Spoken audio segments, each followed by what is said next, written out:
Um, so I would like to talk about Erlang-based platform for managing sensor network.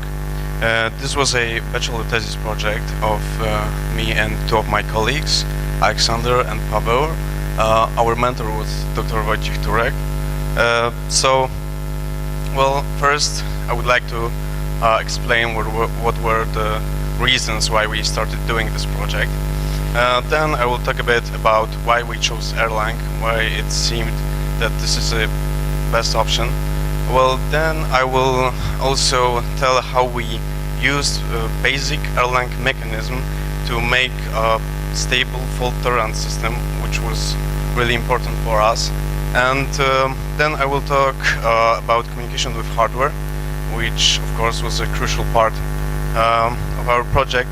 And in the end, I want to talk a bit about couchdb, which is very interesting NoSQL database, also written in Erlang.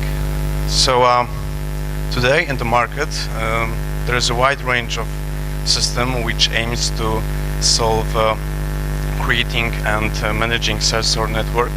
Usually they consist of very specialized hardware, which is designed only to fetch the data from the hardware sensor and send it to the specialized server, usually using some custom communication layer. So we thought that we could use very powerful single board computers which possess ARM processor, fairly decent amount of RAM, and what is very important, they are popular and cheap. So this is a BeagleBoard and Panda board and BeagleBone, and these are just a few of many devices like this. They are usually available below $200. They can be equipped with USB devices, and what's most important, they run Linux and Erlang. So in our project we used just very basic sensors like old webcam, just a Chinese thermometer on USB. Please don't try it, it's very bad. And a GPS antenna. So the whole system looked like this. Well, it's not really portable unless you put it in a box and carry around with you. But what's very important that these boards are made of the same components as Android smartphones. Android smartphones and tablet. So we were also experimenting with running Erlang on Android devices. This is actually Asus Transformer tablet, which is running Erlang R15B. You can see that this device possessed two-core processor, and Erlang supporting that SMP is enabled. It is also, I hope you can see, connected to the other Erlang node, which was ran on my computer. And these devices come with cameras, accelerometers, GPS, so it's ready to use, and it's cool. What is more, with all this computational power, we can not only fetch the data and push it to the server, we can also process it. So let's imagine creating a security camera, which is not sending the stream, but analyzing it, and for example detecting faces, plates, motion, and then just sends the information about event which occurred, not just feed from the camera. So and of course there is a number of applications which can be used.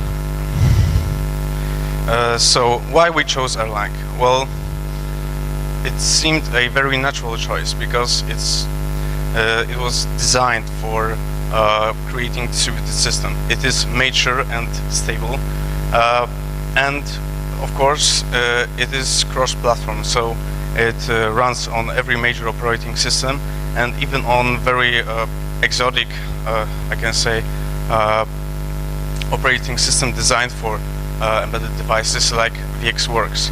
And of course, it comes with OTP, which is just a toolbox of very powerful tools. And the open source community is also working really hard on very interesting projects. Web Machine, Rebar is just to name a few. There is really more of this. In this diagram, there is our platform architecture, just to introduce you. So we had a simple standalone Erlang server application. Each device was running Erlang application, which is a node, and in Node was spawning and monitoring plugins, which were simple utilities written in Erlang, which were collecting the data, processing, and returning it to the node, which was of course caching it or sending it right away to the server. We also implemented a GUI because we wanted to have something to examine this data collected by our platform, and we found very easy to write a Rails application which was communicating with our server just using HTTP by Web Machine, provided by the Web Machine. So I believe that majority of people know what supervisors are here. Well, for us, it was in our case, let's try imagine a platform which is consisting of 100 devices which run very the same application, and this application has a bug which is crashing each device one by one. So repairing it manually, it would be a horror. So we decided that we need a software which is restoring when a crash is happening, which is automatically repairing itself. So, and this was very cool that just by making application in Erlang, you have this out of the box. You don't need to almost do anything else. So in the slide, there's a diagram which pictures somehow the structure of our node application. So for example, if very important process, data manager, has crashed, and this process is used by plugins to deliver data, and I can't live without him, well, no worries. The supervisor mechanism will just kill every depending process on it and bring it back to life, to the original state. So when you have to fetch data from hardware, it usually means executing some native code, loading some native library, and well, Erlang comes with a few options how to do it. Well, ports, drivers, native implemented functions, C nodes, JInterface, which is for interfacing with Java. Well, we were mostly interested about ports and port drivers because it is also a very cool feature of Erlang. So from the Erlang perspective, we start a port, and Erlang machine is executing external program, and we just received a port reference to our code, and it's behaving like a normal Erlang process. The started port is behaving like normal Erlang process. We can receive the messages from it and send the messages to it. From the perspective of external program, we just read and write from the standard input and output, just using some functions to serialize data so that Erlang can see it as a proper Erlang term. Very similar mechanism is port drivers, which from the Erlang perspective looks almost the same. And the key difference is that Erlang virtual machine is loading dynamic library to its context, So if we have a bug in shared library, the whole virtual machine will crash. And we really didn't want this, so we implemented our code, which is fetching the data as a ports. And this was fairly easy task. We created a serial port for obtaining data from serial devices, a motion detection port which was using camera, and a port which was wrapping Lip USB so that we could communicate with USB devices. The most important part of this ports was a port for motion detection, which uses video for Linux. So it was again easy for us to get the image. So how this worked? Well, in our program we started a port which was obtaining data from the camera, was converting it to the grayscale, and was just counting differences. It was a very basic mechanism, and depending on the result, it was sending the frame to the Erlang virtual machine. So from our perspective, we just received a message from the port which was containing a atom and the binary, and the binary was of course a image. This was very easy to handle. So we thought a lot about the persistence layer, which database we will use, and we decided to use couchdb, and not because it's written in Erlang. We wanted it because we allow our plugins which collect the data to submit this data in any format they want. And couchdb is schema-free database, document-oriented, so each data submitted to the server is just written as a JSON document, which can have any format, unless it's, of course, valid JSON object. couchdb also possesses MapReduce views, so it was again very easy for us to implement basic counting, extracting data, etc.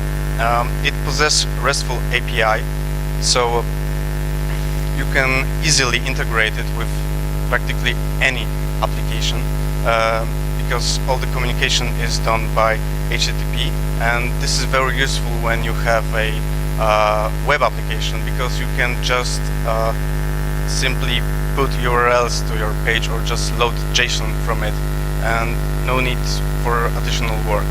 It also comes with powerful replication capabilities, and it comes with very nice Futon administrating panel, which is very useful during development.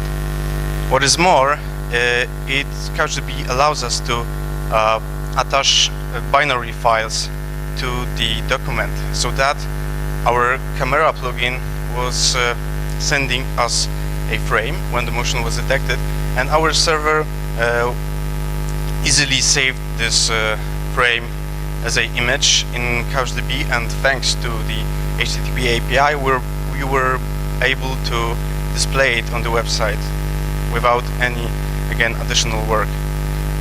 Underneath, our plugins just returns a prop list, which is very natural form of in Erlang, and these prop lists are of course very easily translated to the JSON. When the data was written, we could easily see it in the Futon interface, and then we were able to make instantly the web application, which was showing the data in more customized form. So this was very easy task, and thanks to Erlang and couchdb. What is more, we once realized that some of our sensors can travel in a car, for example, and they might lost internet connectivity, so that we need to provide them a way to cache the data and then sync the data to the database when the connection is restored. So couchdb can be run also on very low, on devices with very low computational power.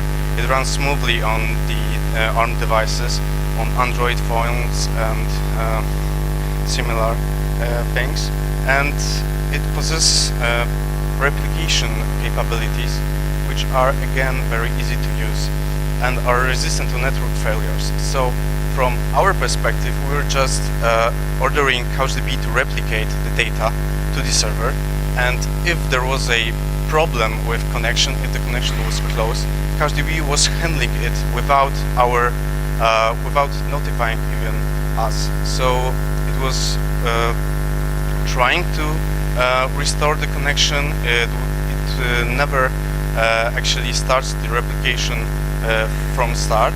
It saves checkpoints during the replication. So even so, during one replication, you can lose many times connection to the internet, and you know it works really well. So to sum up, thanks to Erlang, we were able to implement a proof of concept system which has many features, which consisted of many components and worked. So, and what is more important, we were having fun doing this, and that's why Erlang rocks. Thank you.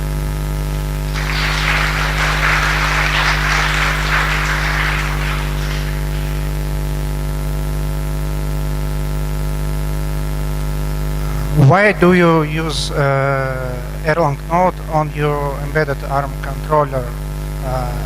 As I can see, you have only several sensors connected to this controller, so you have no need to aggregate a lot of data. So why we use Erlang node port? Why do you use Erlang on embedded controller? On embedded devices, because we, first of all, we needed a way to send data from this sensor to the server, and when we started working, we just run nodes on the device and on the server, and you know, we connected to each other, and we were able to, you know, start communicating. And we thought that this is a very convenient method for communication. And also, I showed that supervisors helped us making the application very fault tolerant, because application on the device was running many plugins which were responsible for fetching the data. So this was our reasons why we kept programming device in Erlang. Thank you.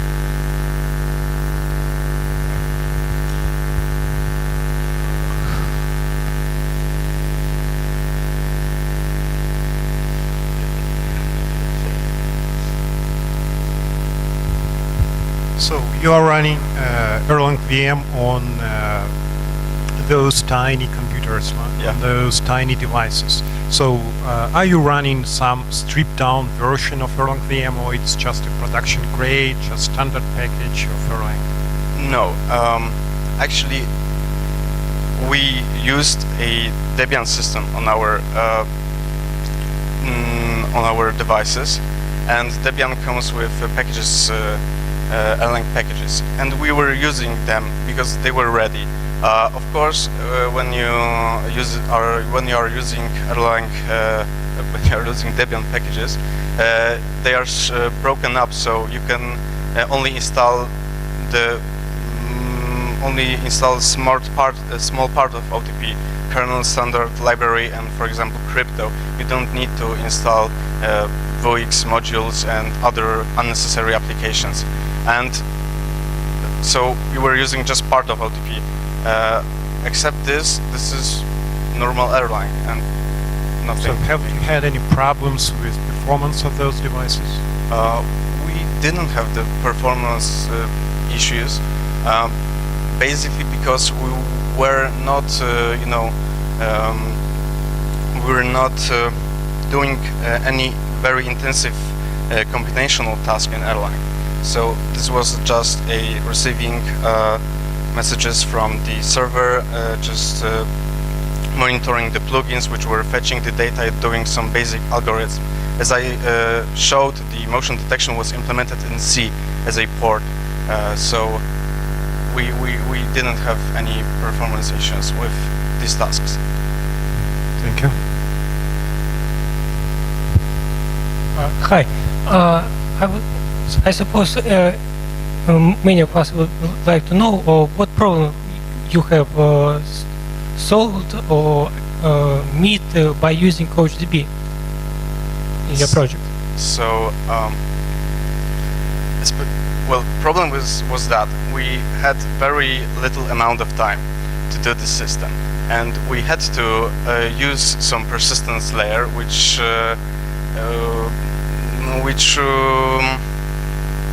won't be problematic for us, So couchdb comes with these views with HTTP interface, so it was very easy to just put this data and show it to professor that, yeah, this platform works. Look at how beautiful tables are rendered on the web page.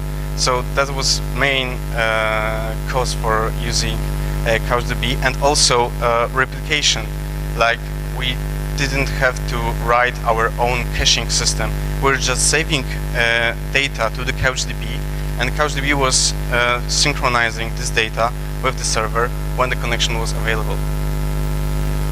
So it was simple and fast. Simple. I don't say that couchdb is fast. It's not so fast. No, fast in developing. Yes, of course. How many in average documents in your databases? How many documents were in our databases? Well, this system was a proof of concept, so we didn't run any performance test. We actually continue working on this, and we redesigned a bit our system, and now we will try to make it more usable, not just to show proof that it can be done. So, well, number of documents will be limited by the couchdb performance, and I know that people store a lot of data in couchdb. You can check on the couchdb org for there is a page with performance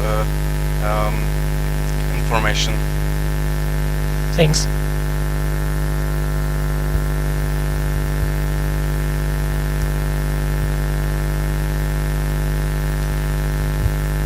Hello, Michael. Thank you for sharing these nice images and your work. I'm a bit worried about the same question the previous person was about the performance. So, as I understood, this project was a test drive system or something. So Exactly. you do not know the limits of, say, couchdb. So you just heard something, so you don't know for yourself how many requests per second it will take, or are there any deep problems on live systems? Exactly. This project was to just prove if we can use, especially these devices, with high-level language, and it will work, or it will be, won't be able to finish this. I see. Maybe you could share with us how much effort did it take? So how many, I don't know, man-hours were put into the development of this? We were students, so we were not logging our time. We were just meeting and coding till late night. So was it a half a year for three of you, or maybe a year? We did all of the coding in 3 time gaps, I think. I can say this, and so it was like 3 times 3 weeks, I guess, of very intensive work. Oh, pretty impressive. Well, Okay, then I see we have lots of time. A bit of information sharing. I've used couchdb live on a very large scale, and I have a very bad experience about it. So I wanted some positive things from people. yeah. So Well, you- couchdb is really slow. I mean,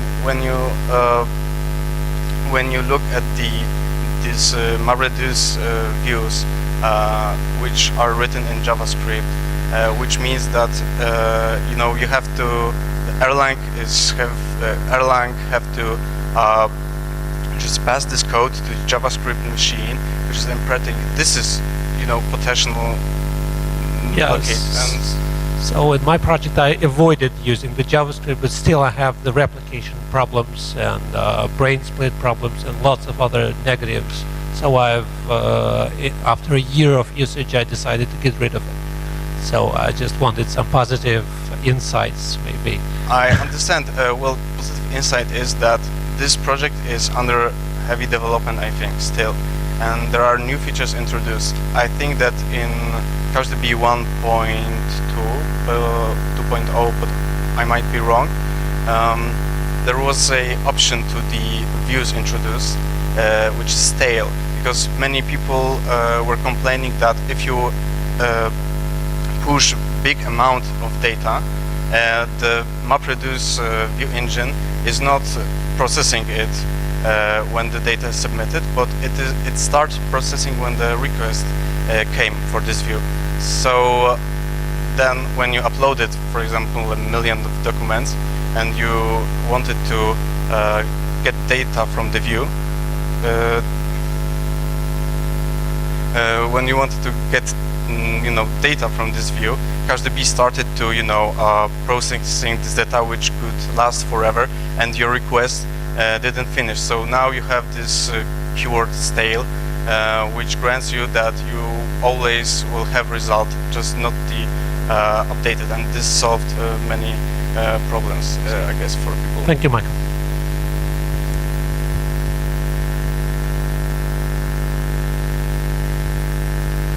Do I understand properly that you use distributed Erlang protocol to connect sensors to servers? Yes, of course. We started from using Erlang distributed. Do you have plans to use some little dangerous, because if someone compromise your sensor, it can run any code on your Of course. any node in your cluster? Well, first, Erlang distributed isn't designed for example, for connections like GPS, GPRS, or Edge. It's usually designed for a stable connection, and was behaving really bad in such environments when, for example, sensors were behind the NAT, etc. So after some work, we decided to base our communication on just TCP. But I must say that it was very easy for us to jumpstart our work using distributed Erlang.